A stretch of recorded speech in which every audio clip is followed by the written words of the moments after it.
কেমন আছেন আপনারা? আমি আজকে এখন রাতে রান্না করতে যাচ্ছি নানপুরি, মটর দিয়ে, ডিম দিয়ে ঘুগনি আর সিমুই।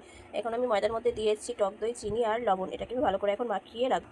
এই দেখুন বন্ধুরা, আমার ময়দা মাখা হয়ে গেছে। এখন আমি এতে কিছুটা তেল দিয়ে এটাকে রেস্টে রেখে দেবো। আমি ঘুগনির জন্য মটর সিদ্ধ করবো। আমি কড়াইতে ঘি দিয়ে দিলাম সিমুই ভাজার জন্য। এই দেখুন বন্ধুরা, সিমুই আমার ভাজা হয়ে গেছে ভালোভাবে। এখন আমি এটাকে নামিয়ে ফেলবো। এখন আমি ঘুগনির জন্য মশলা বেটে নেবো। এখন আমি ঘুগনি বানাবো বলে দুটো ডিম ঝুরি করে নিচ্ছি। এখন আমি ঘুগনি বানাবো, যেটার জন্য আমি তেজপাতা ফোড়নও দিলাম, পেঁয়াজ। এটা আমি এখন ভালো করে আমি কিছুটা কুচনো আলু দিয়ে দেবো। হয়ে গেছে, এখন আমি এর মধ্যে বাটা মশলাটা দিয়ে দেবো।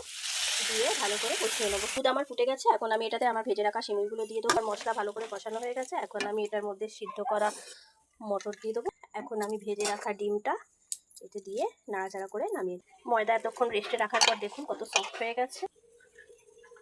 আজকে রাতের রান্না কেমন লাগলো আপনারা অবশ্যই জানাবেন।